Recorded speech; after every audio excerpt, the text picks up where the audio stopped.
come to first post game plan. 2016 is coming to an end, and while this year may have not been great for many people, it's been a fantastic year for football. Some great stories, some shocking, and of course to discuss all of that, we have our football panel here. We have with us Nikhila, my co-host. We have Karan Pradhan, our in-house expert, and of course Rohan Gavaskar to discuss all the Premier League action. Welcome to the show, guys. Wonderful to have you all here. Thank you. Thanks, Inia. When we're talking about 2016, I think the most shocking story, or like the most incredible story, was Leicester's. Absolutely. Leicester's Premier League. Yeah. Fairy tale. I mean, to give you an idea as to what Leicester have achieved. I mean, we spoke about this in the earlier shows. The odds of finding Elvis Presley alive were lesser than Leicester winning the title at the start of the season last year. Yeah. And look at where they are now. I mean, it's all well and good to say that they're concentrating on the Champions League because it's, again, the way they're playing, it's a once in a lifetime opportunity for them to play in the Champions League. Yeah. But if they're not careful about it, it could be the first time that a champion team has been relegated. Yeah. It's shocking the way they're playing right now. But as shocking as it is right now, the way they played last year was magnificent. I think, Rohan, that's a very interesting point because, Karan, you know what's happened is because over the year, the incredibility of what they achieved has sort of dulled for a lot of fans because of the way that this season's turned out. You know, go back to when you were thinking, oh my God, this is really happening. You know, Leicester are really going to win this. You know, and for the longest time, you thought, okay, it's going to stop. It's going to stop now. It's going to stop now. And it came to a point where this is really happening. Like that was the sense because it was. Literally, I think everybody's seen that Instagram video at Jamie Vardy's house, right? Yeah, he literally had a party. Like, why wouldn't he? I mean, yeah. if I was part of the Leicester team, it's like this year you've got to say a team like Bournemouth winning the league, unheard of. I mean, I can't think of another league in the world where this could possibly happen. I mean, you look at the Spanish league, it's La Liga, never. I mean, when Atletico Madrid, who do so well in the Champions League, if they win the La Liga, you'll be like, damn. Yeah. The Atleti has won. I mean, in the Bundesliga, if any team other than Bayern wins, any other team, you're like, what? Dortmund won, and everyone hails Klopp, and rightly so. Yeah. Rightly so.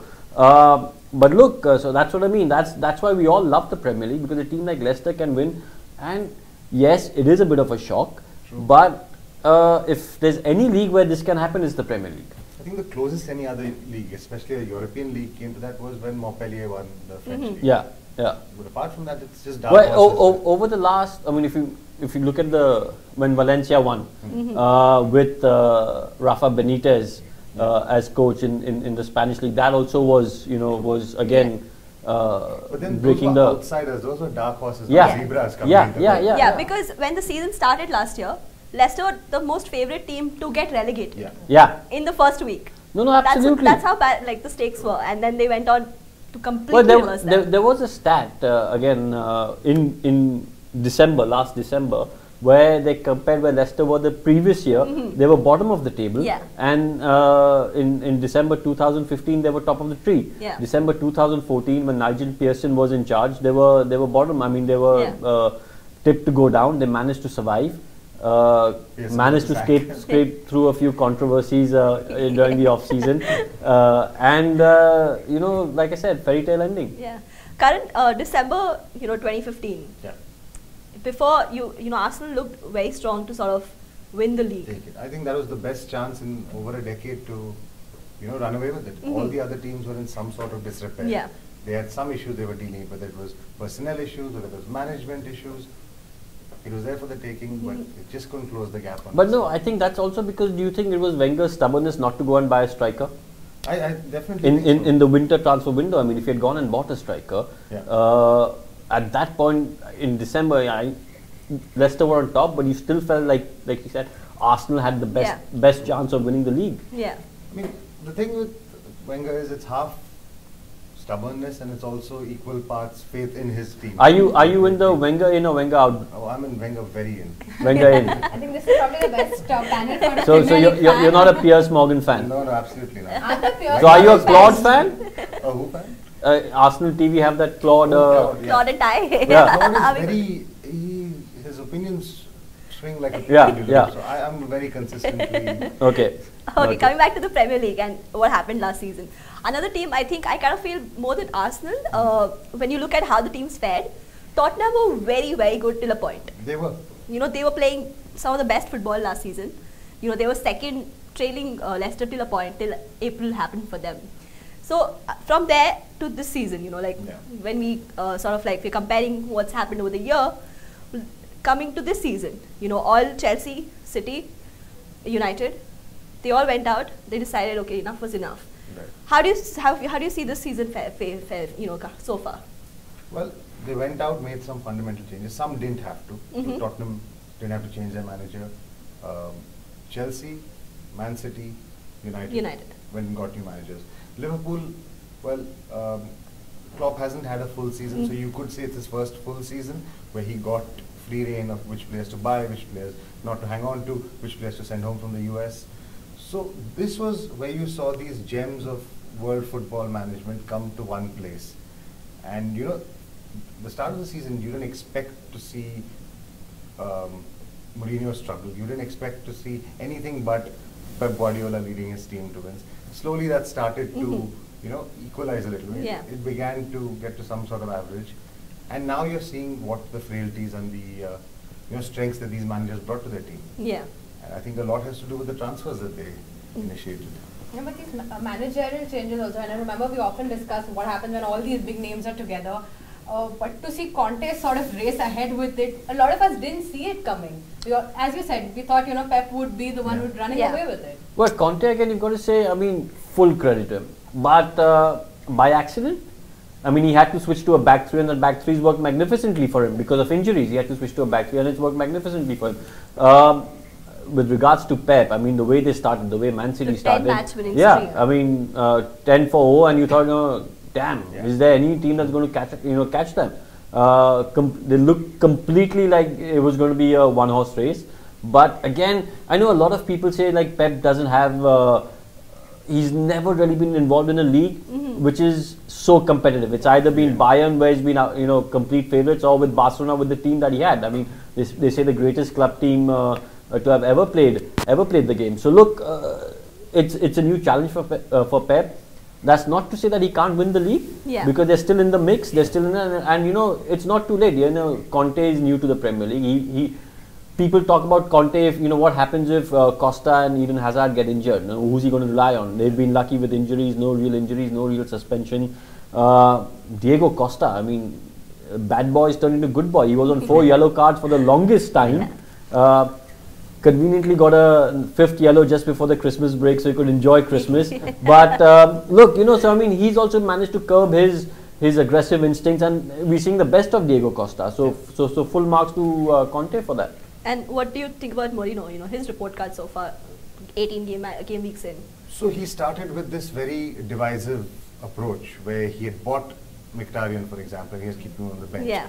Memphis, Depay, Martial, who played quite well last season. Martial was the top scorer last season, was suddenly in the wilderness. There were these people he was putting incredible amounts of faith in, like Marwan Fellaini. Yeah. You wondered if he knew what he actually had. He slowly, it takes anybody time to get to grips with what they've got and the kind of players they have. He seems to have found the combination that works. You saw that he's not somebody who's vengeful or vindictive. He doesn't hold grudges because Mata, who we got rid of while he was at Chelsea, is back in his good books now. Yeah. Because he played well, he won himself a place in the team. And look, if you ask any United fan, even if United are 13 points behind the leaders, they'll still say they're going in the right direction. It's not just the points, it's the way United have been playing football. There's a little bit of the old swagger coming back. United, I know I'm going to sound like a broken record here, but they've been unlucky. They've drawn matches which they should have won. Again, you know, you say you make your own luck. I mean, when under Fergie, United had that knack of scoring late goals and converting those draws into wins. Unfortunately, over the last few years, it's late goals have been, United have conceded late goals and converted wins into draws or draws into losses. But the way United are playing at the moment, I mean, it augurs well for the future. You've got the swagger back. At the start of the season, I tipped either City or United to win the league. if those certain results had gone United, we had still tipped United to win, be up there in the race. But unfortunately, it hasn't. Mourinho, I think, will be there for the long term. I don't see his tenure being cut short like it was with Van Gaal or with David Moyes. I think he'll be there for the long term. A lot of ex-United players are saying, look, he still needs another couple of transfer windows to get his team. Yeah. But I think the nucleus is there. I think the base is there. You spoke about Memphis Depay, but Memphis Depay has been very disappointing over the last year and a half that he's been with United. Mkhitaryan came in. Yes, it was a bit of a shock when he started Mkhitaryan in the City in the derby against City, because he had just coming back from injury. Had an awful game with Lingard, was substituted, and then he was out in the cold for a while. Yeah. But we're seeing flashes of brilliance from Mkhitaryan. Yeah. Sure. If you have a look at the United signings for this season, all signings from me, I'd give them an A+. Yeah. From Zlatan to Pogba to Mkhitaryan to Eric Bailly. I mean, they've all been integral they're the spine of the United team. So look, United heading in the right direction, Mourinho heading it in the right direction. You know, Zina, he's talked about the United transfers, but I think like the best transfer this season has been Mane for Liverpool. Sadio Mane from Southampton, because he's playing on the wing. I disagree. I think I'm also on the I think the best transfer has been N'Golo Kante. I think I sort of agree with. I think Kante has been, because you can see the difference his absence has made to one team, and the same difference his presence has made to the other. But Sadio Mane, I mean, he's like you said, for Liverpool, he's the kind of player that fits into Klopp's style of play. Yeah. Fast, attacking, fluid. At one point, there was talk of Mane coming to United, but obviously Liverpool stepped in and got their man, and he's doing exceedingly well for them. He's going to be a big miss when he goes for the African Cup of Nations, which is which is great. Yeah. Long may, I mean, I hope they reach the finals, and in the finals he picks up a little hamstring injury, which is great. But look, he's going to be a big miss. Yeah. He's been outstanding for Liverpool. Karan, your pick? I think that's a good prediction. But go. I think I would say quantitatively, it's got to be Kante. He could probably be the first playing player in the Premier League era to win 2 consecutive seasons with different clubs. Has someone done that before? So Mark Schwarzer did that with United and Leicester. Yes. But he didn't play a single minute. Yeah. So he was the bench luck for them, while Kante could be like right. Mark Schwarzer for United? Yeah, I think so. That's a stat that we From the bench though. No, but like not the season before. But anyway, like those are the signings that really worked. But you know, or maybe he won 2. He won with 2 different clubs. Two different Not clubs. Yeah, Consecutively, seasons. well, you never know. This could be the This first could be the time. first consecutive season. yeah. So it's Kante and Mane, yeah. But like, you know, I think Mark Schwarzer was for Chelsea. I think it was for Chelsea. I'm not sure, but whatever. Yeah. We need to. I think it was for Chelsea. I'm not sure. Maybe we should place bets, Nikhil, on these two of them, and whoever wins, well, No, let's see. my predictions and all have been completely wrong this season. So yeah. no, I think I'm very confused. Karan can outdo you on the prediction. No, I'm sure. But we really did predict Liverpool being second, you know, when none of us did when the season started. Like we did not think Klopp would come out and score, their team would score 3+ goals regularly, you know. No, look, I think one of the reasons why we didn't predict Liverpool to be second was one, like Karan said, this was Klopp's first full season, and we expected the Klopp magic to come into play at some point. Yeah. But we didn't expect it to come into play so soon. Comparatively, they didn't spend as much money as Manchester City or Manchester United, and they didn't get the big name signings. They got shrewd, clever signings, but not the big name signing, not the world record transfer, or not Zlatan, or 50 million for Stones. None of those kind of signings. So look, that's probably why they were a little under the radar. Yeah. But what Klopp's done is he's got Adam Lallana playing as if he's Zidane. It's unbelievable. So he's managed to get Liverpool playing in the way he wants them to play, and also I read an interview of Klopp where he said this Liverpool team has got the same team spirit that his Dortmund team has, which is a big compliment. Yeah. Which is that also would where be more he, of a Klopp factor, right? which That's what is he also does where with he his assembled players. these teams, got them to play his way. None of these high-profile signings. He actually groomed players to that. Yeah, Lallana is a good example of that. He makes them superstars. Yeah.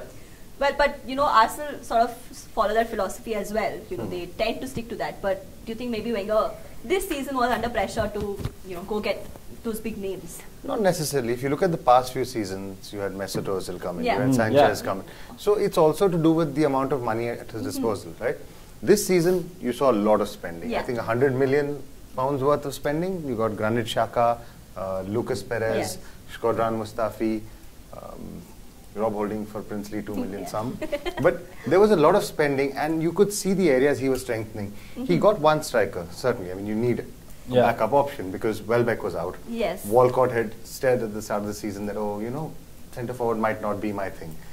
You needed somebody, and they got Perez. But if you see where the real additions, the real armaments that he's brought in has been at centre back and central midfield.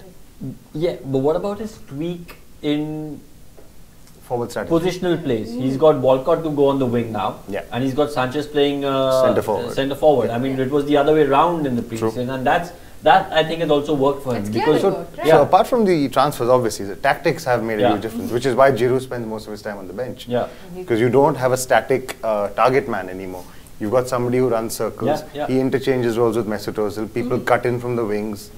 And it's working. But do you think it's working still after, say December end, like the last 3 game weeks? Do you think maybe suddenly Wenger's thinking, should I play Perez or not? Should I continue with this strategy?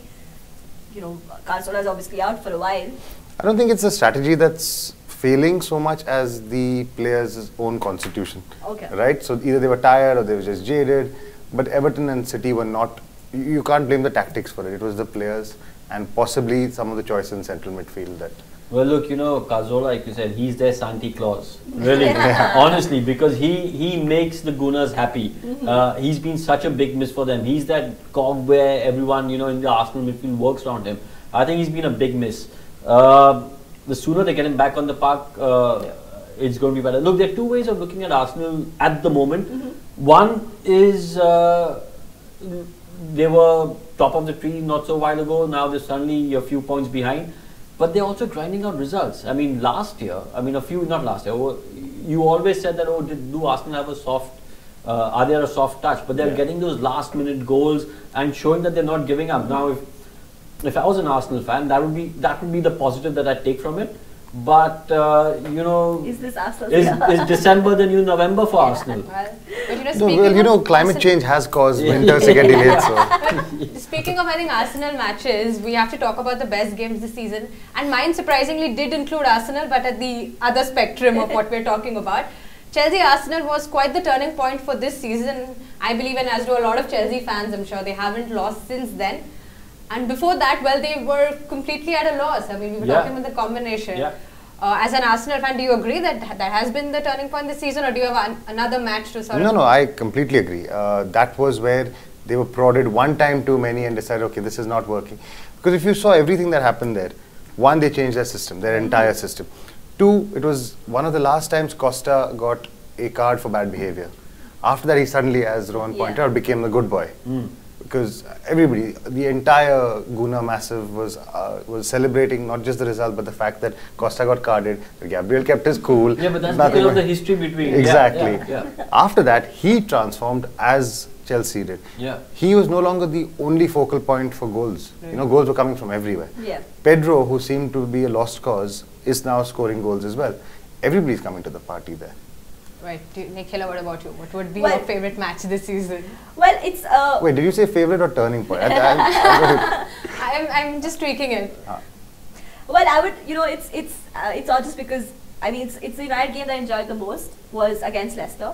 It was sort of it came at a point where there were too many questions being asked around Mourinho and can we get goals? We weren't getting Killer goals. instinct was questioned. Yeah, and to go and to do that against, defending champions, a heavy win, which has been missing for a while for United fans. It was a very feel-good, I go with that for this, this season at least so far. For me, if it's this season or this year? Well, this season. Okay. For this season, I'm going to go just as a goal fest. I'm going to go for the Crystal Palace Swansea game. Absolutely. Goal fest, that is the word for it. It was an absolute mental game. Like nuts.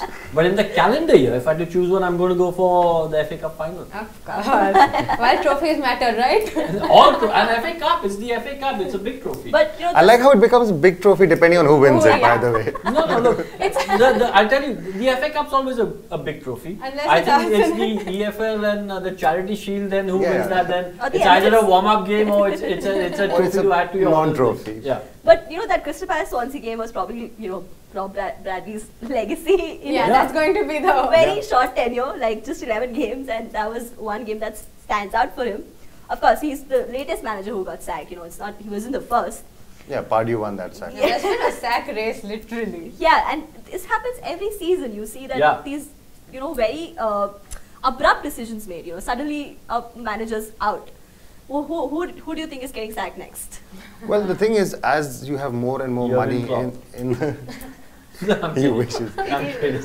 As there's more and Very more confident. money in the game, there are higher stakes. And when you're an owner or a club president or CEO and you see, okay, there's half the season ahead, we can avoid relegation. Yeah. Abrupt decisions happen. In my opinion, it's either David Moyes or I think it's going to be David Not Moyes. Wenger. I don't see Mike Phelan Mike getting Phelan, no. because they put so much faith in Mike Yeah. Phelan when they confirmed him as from Yeah. caretaker manager to Yeah. full. I don't think they're going to go back on that decision so quickly. What about another Allardyce tape comes in? That he could be next then. If No, there's I a- think Allardyce in the Premier League, they've brought him in and look at for a his very luck. I specific mean, reason, yeah. if he keeps them up, he gets another 4 million. Yeah. If they don't get relegated. I mean, that's crazy. And Allardyce, we know he's one of those solid managers, lot of Premier League experience. He knows how to keep He his knows how teams to- Yeah. in After the the Premier League. He relegation knows how zone, to right. look. His team may never be in the top 6.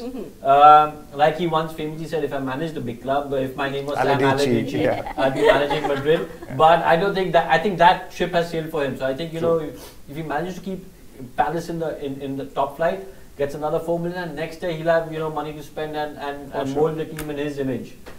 Well, I think Crystal Palace also have a better sort of squad Right. Yeah. than the other teams in the bottom 5. I would say that. Well, look, with Crystal Palace and Sam Allardyce, one, he's got Zaha, who's playing out of his skin at the Yeah. moment. He's been their best player, but he's also got Benteke. Now, if you look at Sam Allardyce's team, he's always had that one centre forward who's big, tall, strong, muscular. You've had Kevin Nolan, Kevin Davies at Bolton. He had Andy Carroll. So he likes those kind of centre forwards. Yeah. Now he's got someone like Christian Benteke who, when on song, scores goals for fun. Yeah. And along with being big, strong, like a big unit, he also has a lot of skill, a lot of ability. Can he harness that ability? Can he get the best out of Christian Benteke? Because if he does, that's 30 million well spent. If Swansea, obviously they're still looking for a manager. It's so surprising if Giggs come in. It's Moyes, Giggs, and Mike Phelan, like Ferguson's dream managerial team. I think Well, in the then they're bottom. going to be right at the bottom. Yeah. Their trophy is going to be But avoiding it's- relegation. But it's one of those things. If you look at a lot of Alex Ferguson's players, a lot of them go into management. You've had Solskjaer, Yeah. you had Henning Berg, The Nevilles. uh, The Nevilles. Yeah. the Neville's, Yeah. short-termed as it And was, but whatever. successful. But Mark Hughes. Mark Hughes. So you've got a lot of Ferguson's. Well, I wouldn't say proteges, but players Yeah. going into management. No, not. But while we're talking of these teams, I think there's another question which I have to say. Who's been your favorite team in the bottom half? Like we all know top half. Yeah. I think all our loyalties are very clear there. But in the bottom half, a lot of these teams have impressed with their very aggressive brand of football. Yeah. Favorite team, Bournemouth. The Arsenal Light, that is why. Because they're making Jack Wilshere the player he could be. Well, when you say bottom half, you mean from last year's bottom half? Then I'm going to go with This Chelsea. season. If you mean last year's bottom half, then I'm going to go with Chelsea. They've been How mad. long did you wait to make For a that long joke? time. No, but from this season, I'm going to go with Bournemouth. I think they've been Easily, pretty- they've been- and like you said, Jack Wilshere is showing forms, showing his form of getting back into the groove. Consistent run of matches. He's hadn't had that for a long time. Can he be the player that everyone thought he could be, or is he going to be Jack the Lad and Throw it away with some more stupid photos, Yeah. Yeah. And since you're talking of the bottom half, like I'm going to put all of you on the spot again. Who's getting relegated this season? What are your predictions? You see it changing? Because right now it's Leicester City at 16, Crystal Palace at 17, Sunderland, Swansea and Hull.